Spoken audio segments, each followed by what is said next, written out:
Olá, alunos da turma ATM 45. Estou aqui com vocês na nossa 24ª aula da disciplina Paciente Crítico e Grave. E hoje nós iremos falar sobre o assunto do momento, né? Sobre questões de COVID. O que é o COVID, sinais, sintomas, né? O período de incubação, qual que é a assistência de enfermagem a esses pacientes, né? A questão de liberação de gotículas, aerosol, quando que isso acontece, tá bom? Questão de paramentação e desparamentação e questões de resíduos hospitalares. Eu espero que vocês gostem dessa aula. Qualquer dúvida, pode me deixar uma pergunta via portal, me mandar um e-mail que a gente vai se falando por lá, tudo bem? Então vamos lá.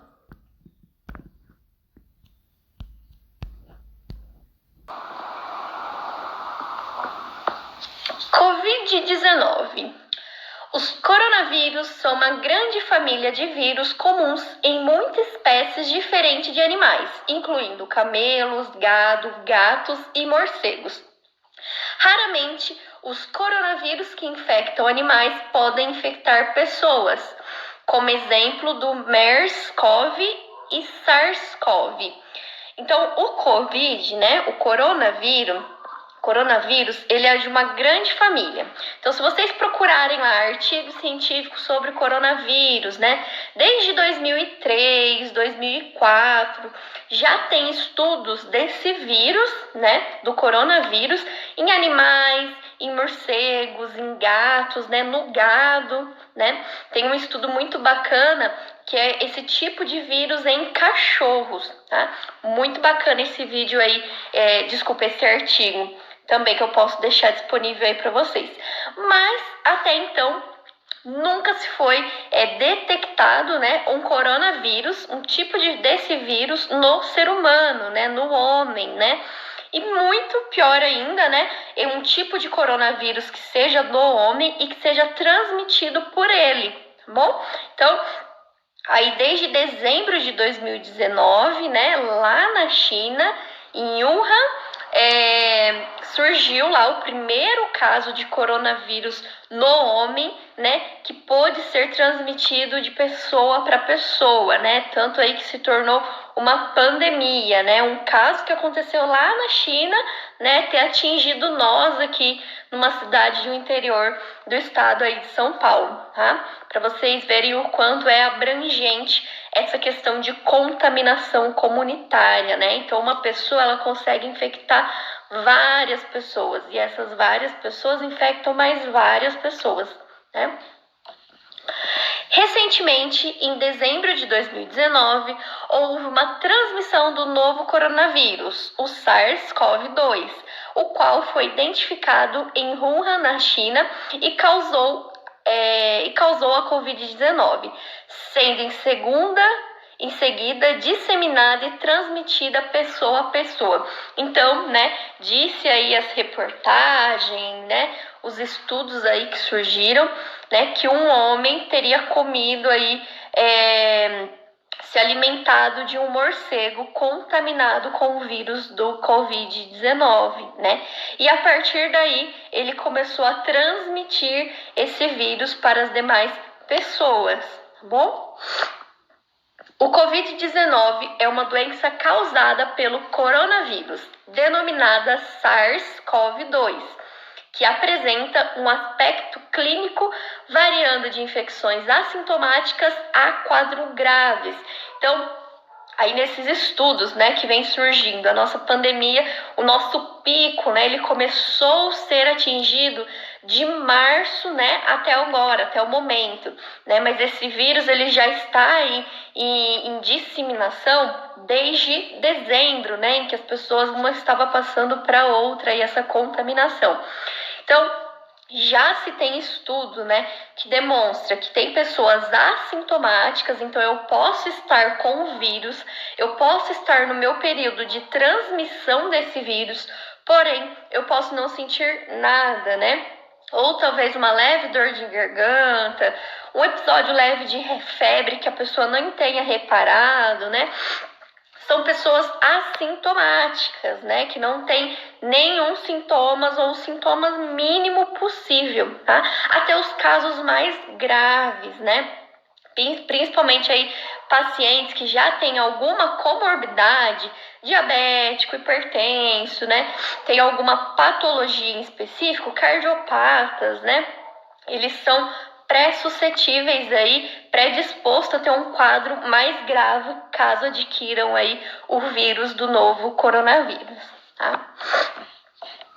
De acordo com a Organização Mundial de Saúde, a maioria, que é cerca de 80% dos pacientes com Covid, podem ser assintomáticos ou oligossintomáticos, que têm poucos sintomas, e aproximadamente 20% dos casos detectados requer atendimento hospitalar por apresentarem dificuldade respiratória, dos quais aproximadamente 5% pode necessitar de suporte ventilatório. Então, às vezes a gente acha essa porcentagem pouca, né? Nossa, mas só 5%? Mas imagine aí em grande proporção, né? Numa cidade de São Paulo, no estado de São Paulo, né? Pensando aí em quantos habitantes, né, nosso estado aí habita, o que 5% acaba sendo muito, né? E esses 5% que são de casos graves, que necessita de suporte ventilatório, seja intensivo ou suplementar, né? É uma grande maioria de pessoas, né? Pensando só em 5%. E isso afeta muito o nosso sistema de saúde, né? Seja ele particular ou até o sistema único aí de saúde, porque sobrecarrega, né, e o sistema de saúde. Então, no pico lá da pandemia, entre julho e setembro, julho e agosto, né, que foi o pico da nossa pandemia, né, os hospitais estavam sobrecarregados, né, tanto que teve muita taxa de óbito, né. Enfim, o sistema de saúde estava sobrecarregado por conta do Covid, tá bom? Os sintomas da Covid-19 podem variar de um resfriado a uma síndrome gripal, presença de um quadro respiratório agudo caracterizado por pelo menos 2 dos seguintes sintomas: sensação de frio ou febre associada a dor de garganta, dor de cabeça, tosse, coriza. Acabei tampando aqui, né? E pneumonia severa, desculpa. Então, esses são os principais sinais e sintomas aí da nossa Covid-19, né? Além disso, né, os mais comuns aí, que eu já citei também, mas eu volto a dizer: tosse, febre, coriza, dor de garganta, dificuldade para respirar, perda de olfato, que é a anostomia, alteração do paladar, distúrbio gastrointestinais, né? Muitos pacientes apresentam um episódio de diarreia, náusea, vômito, né? Cansaço, diminuição do apetite e dispneia aos pequenos esforços, né? Então o paciente sente muita falta de ar, né? Justamente porque o Covid, né? O vírus do coronavírus, ele aí impacta, né, na cavidade pulmonar, né? Ele vai atuar ali na cavidade pulmonar. É por isso que quando os pacientes, né, que estão internados em casos graves de Covid, o raio-x, no momento que é feito, né, o raio-x é observado como se fosse um vidro fosco, sabe? Aquele vidro que não é brilhante, é um vidro fosco mesmo. Na imagem a gente consegue ver nitidamente. E vidro fosco, imagem de vidro fosco, no raio-x, numa tomografia, é indício aí de Covid, tá bom? A transmissão, então, como vocês já sabem, mas apenas reforçando aqui, a transmissão acontece de uma pessoa doente para outra ou por contato próximo por meio de. Então, do mesmo jeito que uma pessoa tá falando com a outra, pode estar transmitindo, ou até mesmo caso eu tussa, né? Que eu leve a mão à boca e acabe relando, né, em algum outro objeto e vem outra pessoa e rela naquele objeto, pode ser que acabe adquirindo esse vírus também, tá? Então aí pode ser por meio do toque, do aperto de mão contaminadas, gotículas de saliva, o espirro, a tosse, o catarro, objetos ou superfícies contaminadas, como celulares, mesas, tablets, maçanetas, brinquedos, teclados de computador, etc. principalmente na área da saúde, né, no ambiente hospitalar, né? Então, não é só porque meu paciente está lá no isolamento, no momento que eu fui prestar uma assistência a esse paciente, né, eu me paramentei, coloquei todos os EPIs, fui lá tudo certinho, né?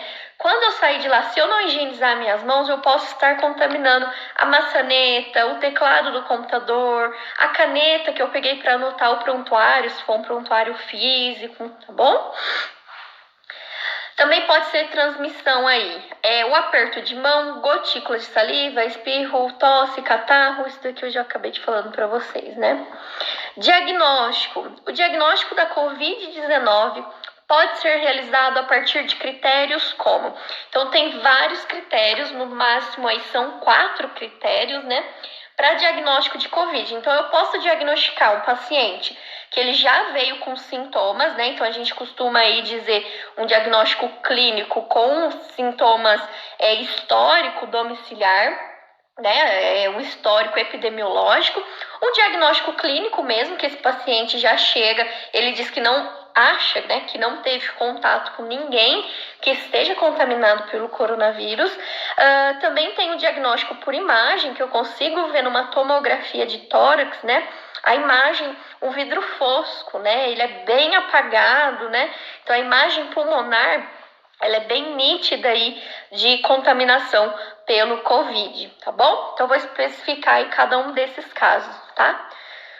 O diagnóstico clínico é realizado pelo médico atendente, que deve avaliar a possibilidade da doença, principalmente em pacientes com a associação dos seguintes sintomas: febre, que pode estar presente no momento do exame clínico ou referida pelo paciente, sensação afebril de ocorrência recente. Síndromes do trato respiratório, por exemplo, tosse, dispneia, coriza, dor de garganta. Outros sintomas consistentes, incluindo mialgias, distúrbios gastrointestinais, diarreia, náusea, vômito, perda ou diminuição do olfato ou perda e diminuição do paladar. Então, quando a gente fala em diagnóstico clínico, o paciente ele pode ter tido ou não contato com alguma pessoa, mas ele nitidamente chega com sintomas, né? Com um ou mais sintomas. Então, se relatou febre, mais alguns sintomas, o médico aí normalmente já está suspeitando de Covid, tá bom? Em criança, além dos itens anteriores, considera-se também a obstrução nasal, a desidratação e a falta de apetite. Na ausência de outro diagnóstico específico, e em idosos, deve-se considerar também critérios específicos de agravamento como síncope, confusão mental, sonolência excessiva, irritabilidade e falta de apetite. Como a gente consegue perceber aí, esses sinais e sintomas, eles são muito amplos, né? Então, é claro que ainda é uma doença, uma patologia aí, né? Uma infecção desconhecida por todos nós, né? Aos poucos a gente foi acabando, né? As grandes universidades foram acabando descobrindo esse vírus, né? A questão de diagnóstico, dos sinais e sintomas, mas nós podemos perceber que é muito amplo, né? Várias outras patologias, né? Pode apresentar lá sepse, pode apresentar cansaço excessivo, sonolência, confusão mental, né? Uma infecção aí, uma ITU pode causar aí uma confusão mental se o paciente estiver com um quadro aí de sepse ou um choque séptico, né? Então, esses sinais e sintomas, né? É claro que com essa pandemia, todos os profissionais de saúde estão muito alertas para esse vírus, né? Mas pode ser que o paciente esteja com esses sinais e sintomas e não seja Covid? Pode ser, mas isso será investigado mais a fundo, né? Acredito, assim, que essa pandemia aí do Covid acabou sendo a nossa nova realidade, né? Nosso novo normal, né? O uso de máscara, quem diria, né? Depois aí de tanto tempo, né? Na época da peste negra, né? O Brasil tem que usar máscara frequentemente, né? Em locais públicos aí, justamente para tentar evitar o máximo dessa liberação de gotículas, né? No momento aí da comunicação, tá? Outro tipo de diagnóstico aí se trata do diagnóstico clínico epidemiológico, que é realizado pelo médico também, na qual considera-se, então, esse diagnóstico clínico epidemiológico, além dos sinais e sintomas que esse paciente ele vem apresentando, ele relata que ele teve contato com uma pessoa já com diagnóstico de COVID, tá bom? Que são casos de pacientes com associação dos sinais e sintomas supracitados ou SARG mais histórico de contato próximo ou domiciliar nos últimos 14 dias antes do aparecimento dos sintomas, com caso confirmado laboratorialmente para COVID e para o qual não foi possível realizar a investigação laboratorial específica. E diagnóstico clínico por imagem, né? Que é o grau de sintomas respiratórios mais febre, né? Ou SARS, né? Que é síndrome respiratória aguda ou óbito por síndrome respiratória aguda, que não foi possível confirmar ou descartar por critério laboratorial e que apresentem alterações tomográficas. Então, às vezes, né? Lá nos exames sanguíneos não é possível ainda detectar, mas no exame de imagem, né, é possível identificar o comprometimento pulmonar daquele paciente, tá? Por isso que muitas vezes, quando o paciente já chega num grau um pouco mais avançado ali no pronto atendimento, né, em algumas instituições eles já têm o protocolo, né, assistencial de solicitar os exames laboratoriais, que é o teste rápido para COVID, e fazer a tomografia de tórax, né, quando o paciente chega um pouco mais agravado. Porque pode ser que ainda o paciente ainda não esteja no período de incubação, né, mas já esteja com comprometimento aí da cavidade torácica, tá? Diagnóstico laboratorial. Caso o paciente apresente os sintomas respiratórios mais febre ou síndrome respiratória aguda, o profissional de saúde poderá solicitar os seguintes exames laboratoriais: de biologia molecular, que é o PT-PCR, que é em tempo real, que diagnostica tanto COVID-19, a influenza ou a presença de vírus sincial respiratório, normalmente até o 8º dia do início de sintomas. Então, o PCR, né, também aí como teste rápido, ele consegue identificar o COVID desde que seja a partir do 7º, 8º dias. Então, normalmente, o médico, ele pergunta quantos dias o senhor está com esse sintoma, né? Quando foi que começou? Se foi mais que 7 dias e se é caso de COVID, provavelmente será detectado lá no PCR, tá bom? Também pode ser solicitado o exame de imunológico, né, que detecta ou não a presença de anticorpo em amostra coletada a partir do 8º dia de início dos sintomas.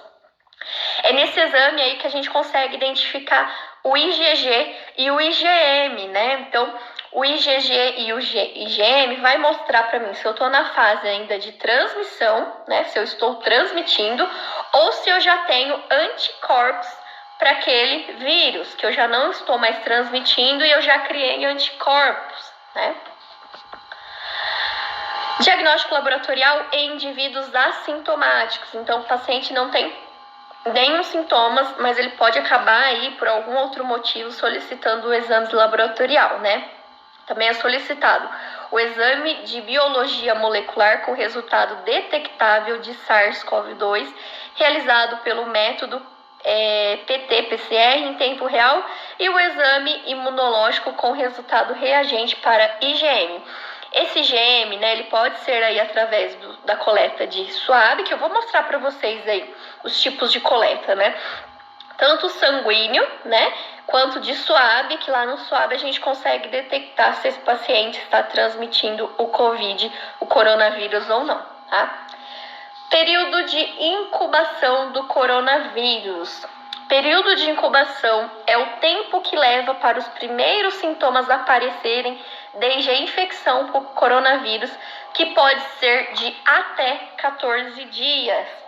Então, o paciente adquiriu lá esse coronavírus, teve um tempinho ali, né? Começou a transmitir, né? Mesmo que no primeiro dia ele não tenha nenhum sintomas, ele pode já estar transmitindo, né? E nesse período de 14 dias, né, ele vai ter os sintomas lá pelo 5º, 8º dia, né? Então, provavelmente naquele primeiro, segundo, terceiro dia, ele já contaminou aí algumas outras pessoas, bom? Coleta de amostras. A coleta deverá ser através do aspirado de nasofaringe ou suave combinado, que é oral ou nasal, ou amostra de secreção respiratória inferior, que é o escarro, ou lavado traqueal ou lavado broncoalveolar.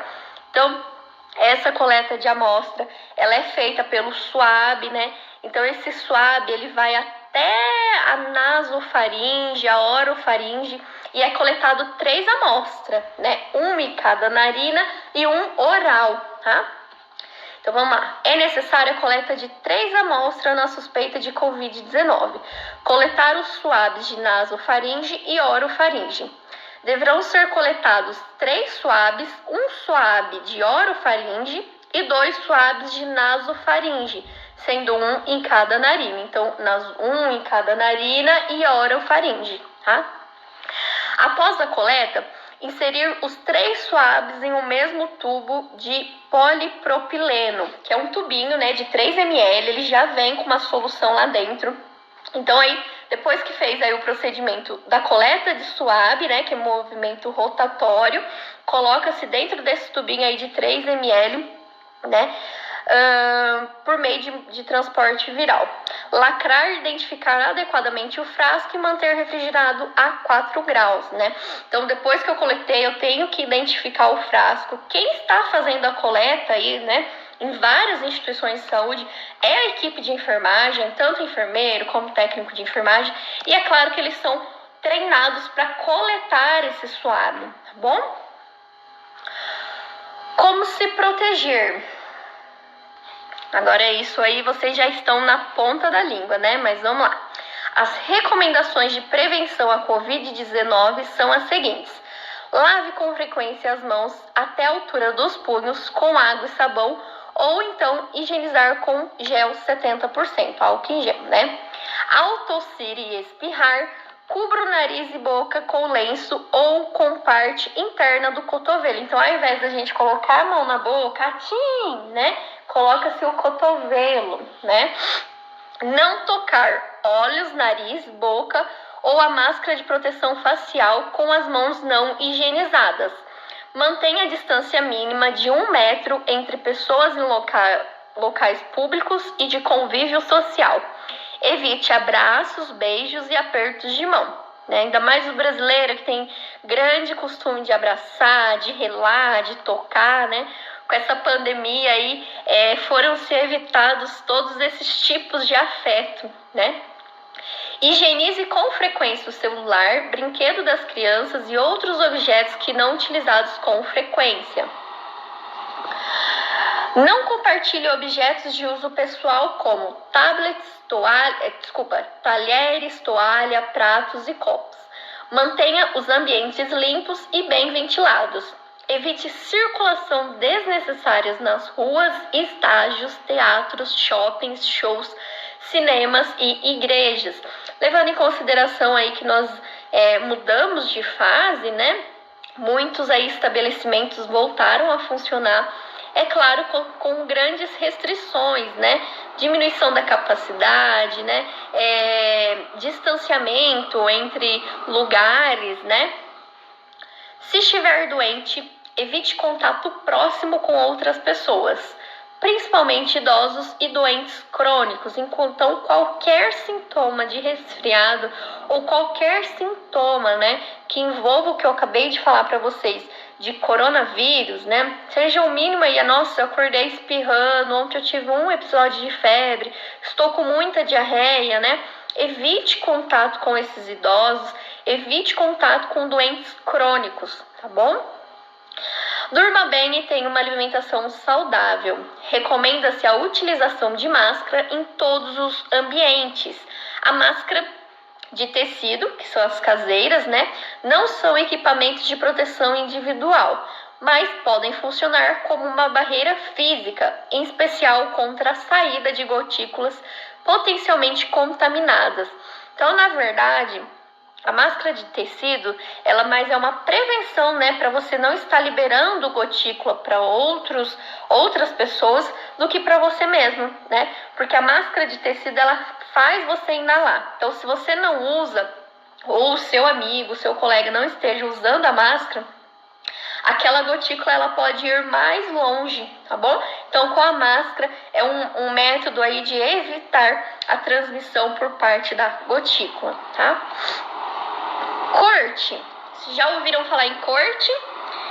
Corte, né, é um tipo de isolamento, né? Então, quando eu tenho um paciente, vamos supor, lá na minha enfermaria, no leito, no quarto 302, né? Eu tenho 2 pacientes que já foram confirmados por exames laboratoriais, por exames de imagem, que eles são COVID positivo. Então, eu já tenho essa confirmação do diagnóstico desses pacientes, né? Esses 2 pacientes, eles podem estar juntos, ou seja, como vocês sabem, COVID, o paciente precisa estar em isolamento justamente para não contaminar aí os profissionais e nem os demais pacientes.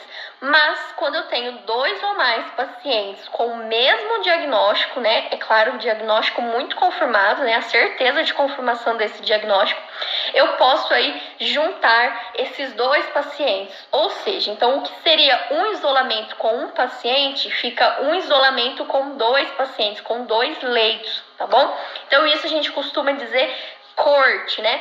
Muitas UTIs viraram corte, né? Por quê? UTI é o salão aberto. Então, salão aberto, postinho de enfermagem no meio desse salão, né? Então, com o aumento aí dos casos de COVID, muitos pacientes tiveram que ir para UTI, né? Ter aí uma assistência aí intensiva, né? Então, muitas UTIs viraram cortes, né? Aquela questão do estádio lá, que abriu aí para leitos, né? Para receber casos de COVID, né? Aquele espaço virou corte, porque todo mundo que estava ali estava diagnosticado com confirmação de COVID, tá? Então, esse espaço aí acaba sendo o contrário, né? Ao invés do profissional, né, ter que se paramentar para entrar em isolamento, o profissional ele fica paramentado o tempo todo, porque ele já está num ambiente que é um isolamento, seja ele amplo ou não, bom? Então vamos lá, corte. O isolamento em cortes consiste em separar uma mesma enfermidade ou área aos pacientes com infecção pelo novo coronavírus. Essa corte pode ser realizada em todas as unidades ou setores que foram receber pacientes suspeitos ou confirmados de infecção pelo novo coronavírus. Coleta de resíduos e roupas. E agora a gente vai falar, né, sobre os materiais, né? Então, se eu usei um papagaio, se eu usei um frasco de aspiração, né? Se eu usei um circuito do respirador para aquele paciente, todos os materiais, resíduos e roupas precisam ser separados, principalmente o material que é reprocessado, né? Então, se eu usei um papagaio para desprezar uma diurese lá de uma bolsa coletora de um paciente que é COVID positivo, eu não posso misturar esse papagaio com os demais materiais de pacientes que não eram, né, contaminados pelo COVID. Porque todo esse material, ele tem que ir para a central em saco identificado, né? Então, eu posso colocar todo o material lá que eu usei naquele paciente que é COVID e no saco identificar COVID, justamente para lavagem, né, ser um pouco separada, né? E tem todo o processo aí de central, o que lavar primeiro, né? Se o que foi utilizado em paciente que não era contaminado, eles têm todos os protocolos aí, tá? E com roupas e resíduos também, tá? Deve ser separado e identificado, tá? Os resíduos provenientes da atenção a pacientes suspeitos ou confirmados com infecção pelo COVID-19 devem ser enquadrados na categoria A4, que é o resíduo infectante. Lá pela Anvisa, né? Existe aí uns subgrupos A1, A2, A3 e A4. E cada grupo, eu até deixei aqui para vocês, se vocês tiverem curiosidade aí de ver, né? E cada grupo vai falar sobre determinado acondicionamento, né? Então tem os seus riscos, né?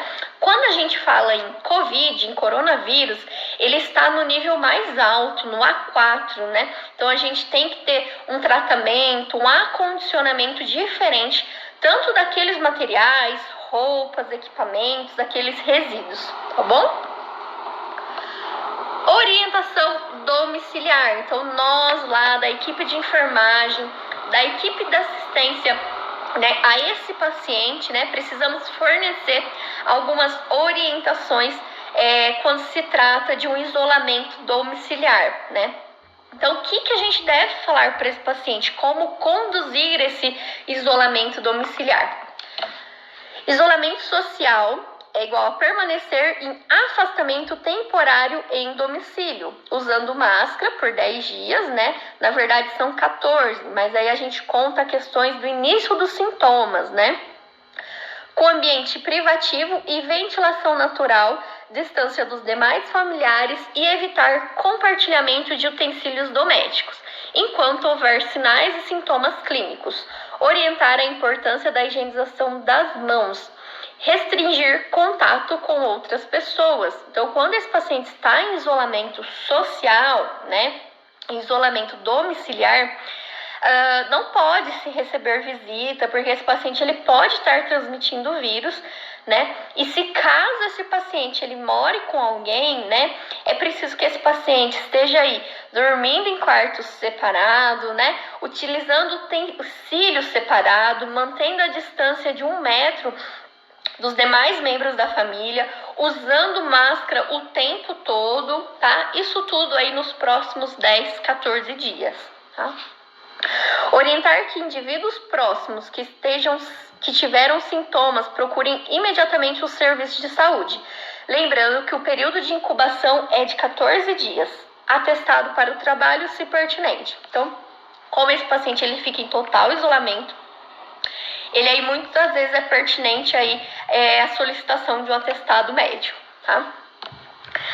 Se apresentar piora dos sinais e sintomas, voltar para o hospital usando máscara. Então, se esse paciente tiver um rebaixamento do quadro clínico, intensa dispneia, mal-estar, ele pode até procurar aí um atendimento hospitalar, desde que siga aí todos os padrões, né? Utilização de máscara, enfim. Assistência de enfermagem. Os pacientes com sintomas de infecção respiratória devem utilizar máscara cirúrgica ao chegar até o isolamento, assim como durante remoções de uma área a outra. Então, o paciente acabou de chegar, né? Se vocês forem em todas as instituições de saúde, todos os profissionais de saúde estão utilizando máscara, sejam elas cirúrgicas ou a N95, né? Então, independente de qualquer paciente que seja, o profissional de saúde está utilizando máscara, tá bom?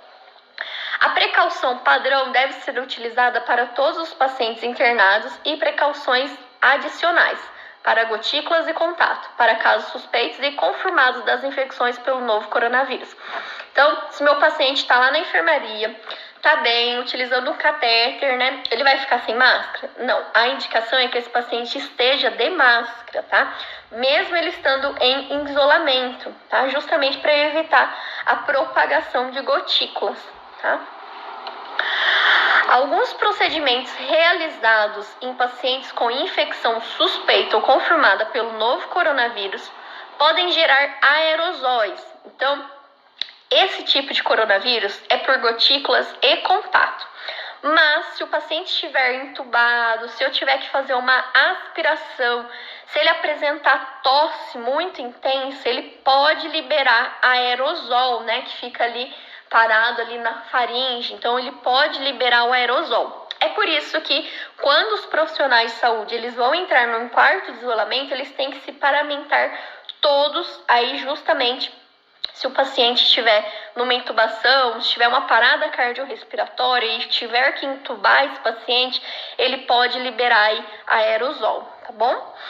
Como, por exemplo, procedimentos que induzem a tosse, intubação ou aspiração traqueal, ventilação invasiva e não invasiva, ressuscitação cardiopulmonar, ventilação manual antes da intubação, indução de escarro, coletas de amostras nasotraqueais, entre outras. Para esses casos, as precauções para gotículas devem ser substituídas pela precaução para aerosol, né? Então aí se usa gorro, óculos, máscara N95, luva, avental, né? Os procedimentos que podem gerar aerosóis devem ser realizados preferencialmente em uma unidade de isolamento respiratório.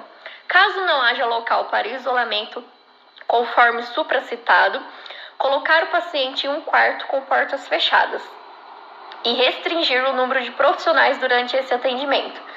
Algumas instituições de saúde, né, como protocolo institucional, eles estabelecem que o profissional que está cuidando daquele paciente, né, que está paramentado, que está ali prestando aquela assistência para aquele paciente, ele vai ficar com aquele paciente, né, o tempo todo, inclusive o período de estadia daquele paciente naquela instituição. Então, se meu plantão é de 6 horas, todos os dias, né, todos os meus horários aí de 6 horas, eu estarei prestando assistência a esse paciente. Por que o Ministério até sugeriu isso? Para evitar, né, o mínimo de contaminação possível. Então, se já tem uma pessoa direcionada para aquele paciente, né, para que eu vou enfiar mais 10 pessoas lá dentro daquele quarto, né? Se já tem uma pessoa, o risco de contaminação é muito menor quando se tem uma pessoa centrada, fazendo aquilo especificamente função dela, tá? Para tais procedimentos, é obrigatório o uso de máscara de proteção respiratória com eficácia mínima de filtração de 95% de partículas. Então, a principal aí do mercado é a N95, né? A N95, ela tem capacidade de filtrar o ar 95%, né? Essa N95, ela tem 3 camadas. A camada externa, uma camada do meio, né, interna, e a camada interna que é em contato com o colaborador, né, com o profissional. Nessa camada do meio, ela tem um filtro. E quando esse profissional respira esse ar, né, esse filtro, ele barra 95% das impurezas, né, desses vírus, né, evitando que aquele profissional possa inalar o vírus do Covid, de outras patologias aí que seja, tá bom? Cuidados com o corpo pós a morte. Então, caso esse paciente, né, ele evolua a óbito, né, por Covid, acredito que vocês tenham visto aí na mídia, né, que paciente quando tem o óbito, né, a causa lá sai como Covid, o paciente já sai com o caixão lacrado da instituição, né? Mas é claro que antes desse corpo, né, ser transferido para o caixão, tem todo o procedimento que quem realiza é a enfermagem, tá? Então, a enfermagem toda paramentada, ela precisa realizar alguns procedimentos, né, para preparar esse corpo para colocar aí num caixão que sairá da instituição, esse caixão lacrado. E aí não tem nem essa questão pelo Ministério aí da Saúde, né? Essa questão de sepultamento, nem tem isso, né? Então é retirado o caixão da instituição e é levado direto para o cemitério para o enterro, tá? Permanecem as precaução padrão de controle de infecção e precauções baseadas na transmissão durante os cuidados com o corpo. Então, o profissional ele precisa estar paramentado mesmo que aquele paciente tenha evoluído para óbito, tá? Respeitando a dignidade dos mortos, sua cultura, religião, tradição e suas famílias. Permanecer no quarto ou área de isolamento apenas os profissionais necessários e todos devem utilizar óculos de proteção ou protetor facial, máscara cirúrgica, avental ou capote, né? Esse capote é um impermeável, né? Esse avental, ele é um descartável e esse capote, ele é um impermeável. E luvas de procedimento, tá? Em muitos casos, eles utilizam gorro também, tá? Se os procedimentos puderem gerar aerosol, como na extubação, então o paciente foi a óbito, eu preciso tirar o tubinho da boca dele. Só esse movimento de tirar o tubo eu posso causar, além de gotículas, aerosol. E se causar aerosol, eu preciso estar usando o gorro e a máscara N95, tá? Higienizar as mãos com água e sabonete líquido ou álcool a 70% antes e depois da interação com o corpo e o meio ambiente. Remover todos os dispositivos instalados no corpo, desinfectando e bloqueando os orifícios de drenagem de ferida e punção de catéter com cobertura impermeável. Muitas vezes o paciente com Covid, né, em estado grave, eles estão com catéter central, catéter periférico, né, às vezes com sonda. Então, todos esses dispositivos, eles precisam ser retirados, né, porque vai ser retirado pela enfermagem, e fazer curativos compressivos, né, para que não tenha a evasão aí de líquidos sanguíneos ou de alguma secreção daquele orifício que foi retirado o catéter, tá?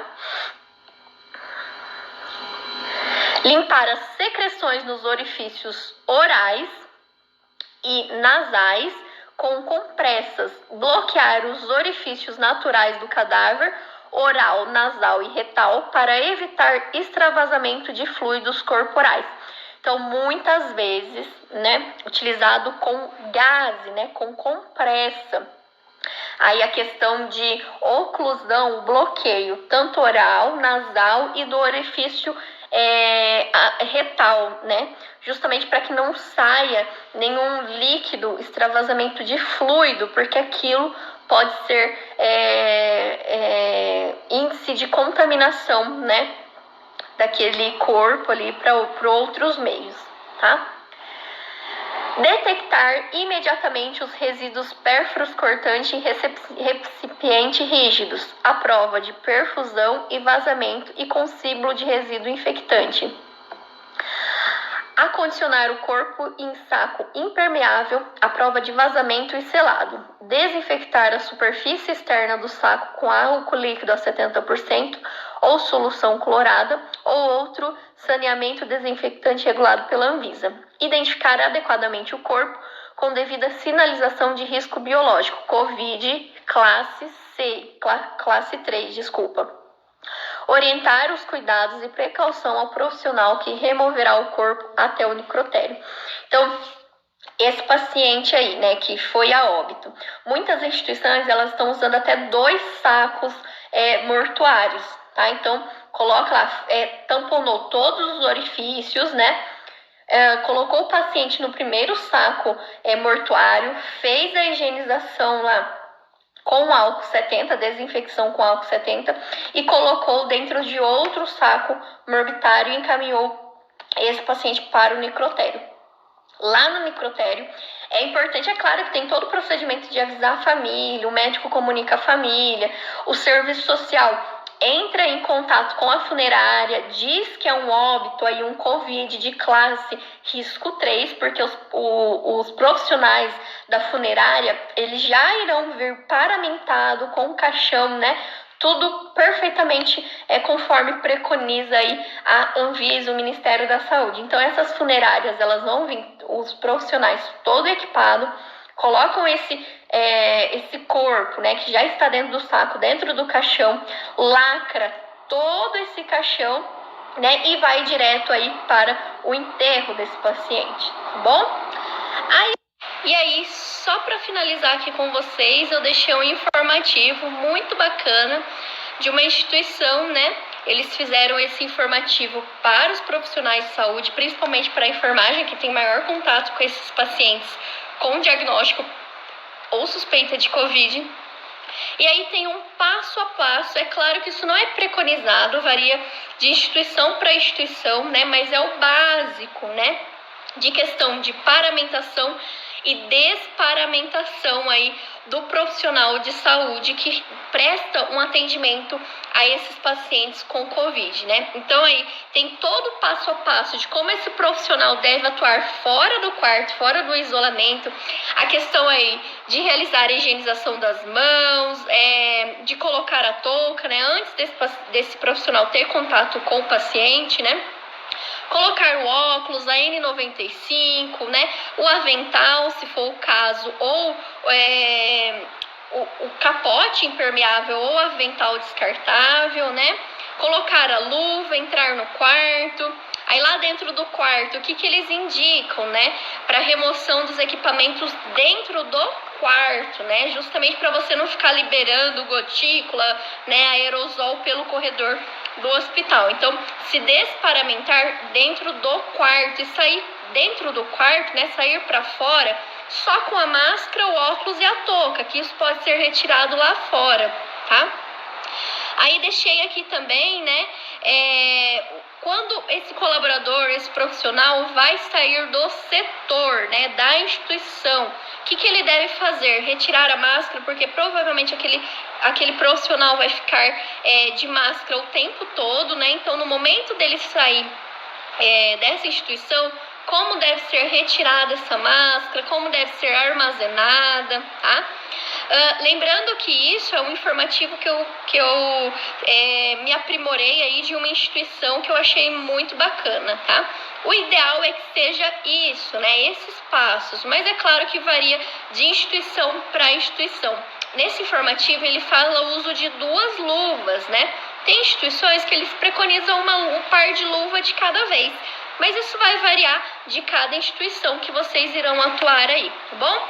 Pessoal, muito obrigada pela participação de vocês. Espero que vocês tenham gostado aí dessa nossa aula. É claro que Covid ainda é uma coisa nova, é a nossa nova realidade, né? A cada dia mais a gente vai aprender com essa patologia, com esse vírus, né? Com diagnósticos que irão surgir. Mas isso aí só foi uma palhinha, tá bom? Espero que vocês tenham gostado. Qualquer dúvida pode me deixar uma pergunta aí via portal que nós iremos nos falando, tudo bem? Beijo pra vocês e até mais!